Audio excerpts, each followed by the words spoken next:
युवाओं की और बेरोजगारी की। तो मैं इनसे ये जानना चाहती हूँ, मुझे लगता है ये भी राजस्थान से वास्ता रखते होंगे। क्या ये भूल गए कि राजस्थान के अंदर जब कांग्रेस की सरकार थी तो यहाँ पे बेरोजगारी दर सबसे हाईएस्ट थी। जिन योजनाओं की ये बात करते हैं, जिन असुरक्षाओं की और बच्चियों की ये बात कर रहे हैं, प्रत्येक दिन यहाँ पे 17 बच्चियां जो है वो बला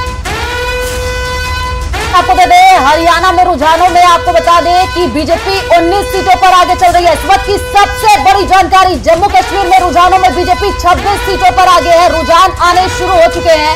जम्मू कश्मीर में रुझानों में इंडी गठबंधन 31 सीटों पर आगे है।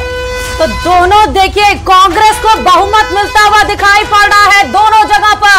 हरियाणा में कांग्रेस 46 सीटों पर बढ़त बनाती हुई, चेहरे पर मुस्कान और रुझानों में बहुमत बता रहे हैं कांग्रेस को। और एक तरफ से तस्वीर भी हमने आपको थोड़ी देर के लिए दिखाई थी, जहां पर कांग्रेस पार्टी में जश्न का माहौल भी शुरू हो चुका है, मिठाइयां बंटनी भी शुरू हो चुकी है। जम्मू कश्मीर में इंडिया गठबंधन कांग्रेस और नेशनल कॉन्फ्रेंस 31 सीटों पर बढ़त बनाती हुई आगे, तो वहीं हरियाणा में कांग्रेस बढ़त बनाती हुई 46 सीटों पर लीड कर रही है।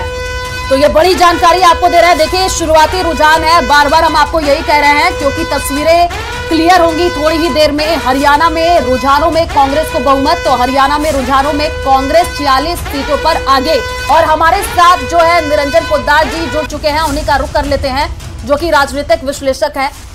निरंजन जी, आपसे पहला रिएक्शन लेना चाहेंगे। अभी आपने सुना होगा कि रुझानों में जो है अभी आगे बढ़ते हुए यहाँ पर कांग्रेस दिख रही है। और चेहरे की मुस्कान कुछ ज्यादा ही आपकी अच्छी लग रही है निरंजन जी।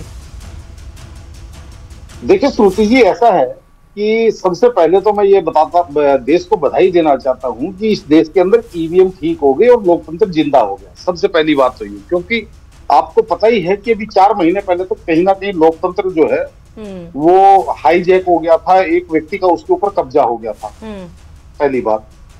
दूसरी बात, देखिए, बात हरियाणा के अंदर बढ़त की बात करें या जम्मू कश्मीर के अंदर बढ़त की बात करें, सबसे पहले तो आप ये मान के चलिए कि अगर कश्मीर के अंदर भारतीय जनता पार्टी पिछड़ती है तो आप इस चीज से अंदाजा लगाइए कि जनता का वोट देने का मानसिकता क्या होती है। क्योंकि वहां पे जिस तरीके से जम्मू कश्मीर के अंदर जो विकास हुआ है, जो शांति आई है, जिस तरीके से वहां पे लोगों की आमदनी बढ़ी है, पर्यटन बढ़ा है, किसी से छुपा है क्या?